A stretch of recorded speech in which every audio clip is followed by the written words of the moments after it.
하나님 아버지와 우리 주 예수 그리스도로부터 오는 은혜와 평강이 오늘 모이신 여러분과 함께 하기를 바랍니다. 메리 크리스마스. 네, 하나님이 우리와 함께 계십니다. 많은 사람들은요, 오늘을 축제의 날처럼 보냅니다. 그래서 크리스마스 시즌이 되면은 축제를 즐기기 위한 준비를 열심히 해요. 가족들이 모이고, 연인들이 만나고, 그동안 찾아뵙지 못한 사람들에게 크리스마스 카드나 선물을 보내기도 합니다. 그리고 좀 여유가 있는 사람들은 해외로 여행을 가거나 아니면 우리나라 전국 방방곳곳을 찾아가서 즐기기도 해요. 그리고 평소에는 쉽게 즐길 수 없는 좀 비싸고 좋은 음식을 먹으면서 크리스마스를 보냅니다. 그렇게 해서 축제로서의 크리스마스를 재밌고 알차게 보냅니다. 교회는 어떨까요? 교회도 여러 가지 일로 바빠집니다. 성탄을 맞이해서 여러 행사를 진행하고 교회를 막 장식합니다. 각 부서에서는 장기자랑도 해요. 그리고 다 함께 즐길 만찬도 준비합니다. 특히 어린이들과 학생들이 있는 교육부서에서는 많은 사람들에게 선보일 연극이나 캐롤 등을 열심히 연습합니다. 그리고 다 자기 아는 사람들, 친지들을 초대해서 예수님의 탄생을 축하하면서 잔치를 열어요. 이렇듯 크리스마스는요, 믿는 사람들에게나 믿지 않는 사람들에게나 즐거운 축제의 장이 됩니다. 참 좋은 풍경이고 행복해 보이는 시간입니다. 여유가 있고 웃음이 가득합니다. 서로 교류하고 좋은 교제가 일어납니다. 설레고 왁자지껄하고 시끌벅적합니다. 이로 인해 많은 사람들은요, 행복하고 즐거워해요. 그래서 매년 크리스마스가 가까이 오면 괜스레 이렇게 마음이 들뜨는 것 같습니다. 막연하게 좋은 일이 생길 것 같고 특별한 축복과 선물이 주어질 것 같습니다.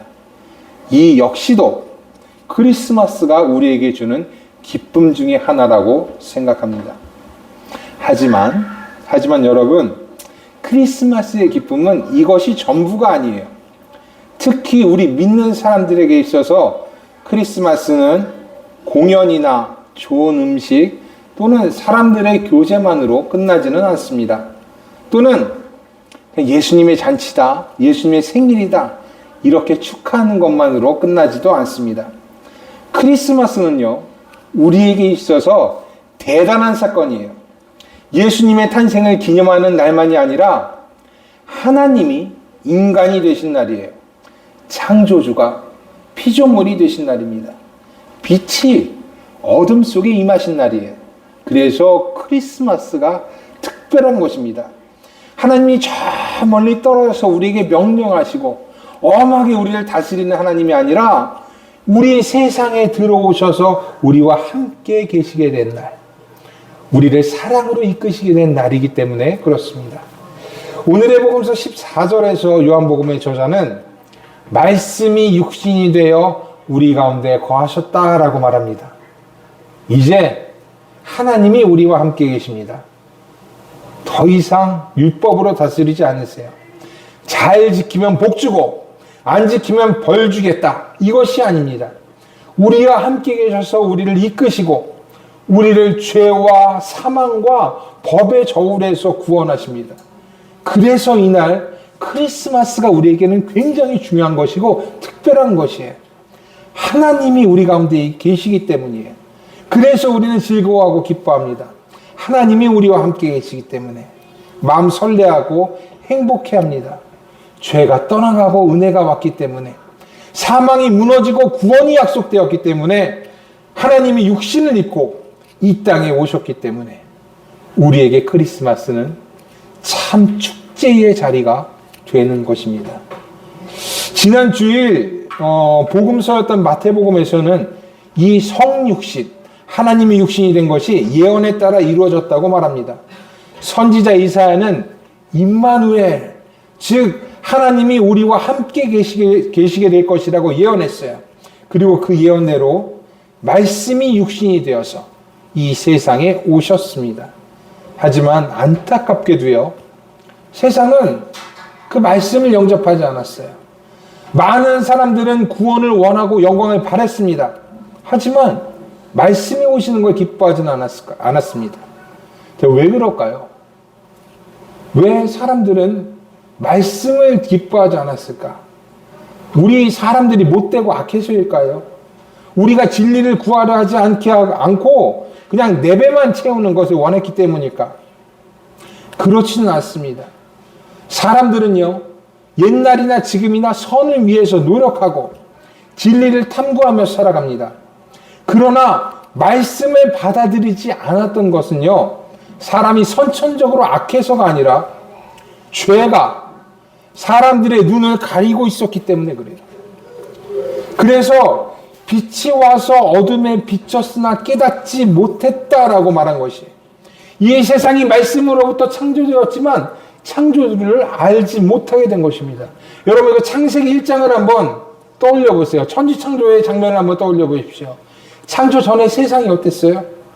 모든 게 다 혼돈 가운데 있었고 공허했고 흑암으로 가득했다라고 말하고 있어요. 그런데 하나님은 빛이 있으라 라고 말씀하셨고, 이를 통해서 하나님은 빛과 어둠을 나누셨습니다.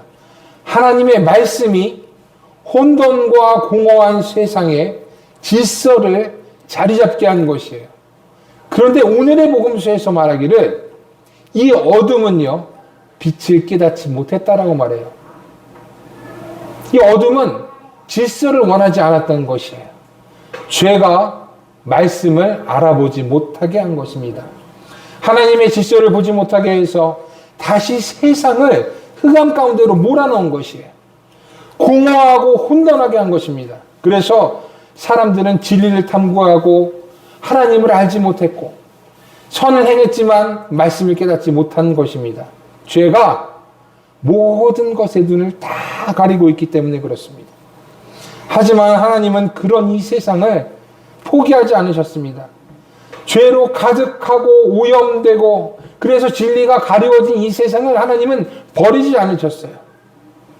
이 세상을 사랑하셨고 그래서 오히려 하나님이 죄 가운데로 오셨습니다. 이 세상 가운데로 오신 거예요. 그리고 말씀을 통해 다시 이 세상에 질서를 부여하셨습니다. 혼돈 가운데 있고 공허하고 흑암에 가득 찬 이 세상에 말씀이신 하나님이 오셔서 재창조하신 거예요. 그리스도로 인해 우리가 다시 빛을 볼 수 있게 하신 겁니다. 더 이상 죄가 우리의 눈을 가리지 못하게 하신 거예요. 그래서 요한복음은 이렇게 얘기해요. 예수님을 영접하는 자, 곧 그 이름을 믿는 자들은 하나님의 자녀가 되는 권세를 누릴 것이다 라고 이야기합니다. 그리고 그 권세로 우리는 죄 가운데서도 빛을 깨달을 수가 있습니다. 하나님을 알 수 있고 진리를 깨달을 수가 있어요. 무엇이 하나님의 뜻인지, 무엇이 구원으로 향하는 길인지 우리는 알 수가 있습니다. 영원한 생명이 우리 앞에 놓여지게 되었기 때문입니다. 그리고 이를 위해서 예수님이 오셨습니다. 육신이 되셨고 우리 가운데 거하셨어요. 그리고 오늘도 우리를 생명과 빛으로 이끌어 가십니다. 그리고 오늘의 이 크리스마스는 이 예수님의 오심을 기념하는 날입니다. 행사 좋습니다. 파티 좋습니다. 좋은 음식 좋고 큰 선물 좋습니다. 하지만 우리를 위해 죄 가운데로 오신 예수님을 기억하고 기념하는 것이 우리들의 크리스마스가 되어야 된다는 것을 여러분 잊지 않으시길 바랍니다. 우리는 어디까지나 믿는 사람들이에요. 어디까지나 그리스도인입니다. 그렇기 때문에 다 좋고 세상적인 연락 좋고 다 좋지만 그래도 우리는 이 안에서 다 함께 모여서 하나님께 예배드리고 그리고 그 예배 가운데 은혜를 구하고 그리스도의 오심을 축하하는 것입니다. 임마누엘, 하나님이 우리와 함께 계십니다. 죄와 사망의 두려움, 흑암과 혼돈은 더 이상 우리를 지배하지 못합니다. 이 놀라운 은혜가 오늘 모이신 여러분과 함께 하기를 바랍니다. 그리고 이 구원의 기쁜 소식이 우리의 이웃들과도 함께하기를 바랍니다. 하나님이 우리와 영원히 함께 계시고 우리를 이끄실 것입니다. 모든 지각에 뛰어난 하나님의 평강이 그리스도 예수 안에서 여러분의 생각과 마음을 지키기를 원합니다. 아멘.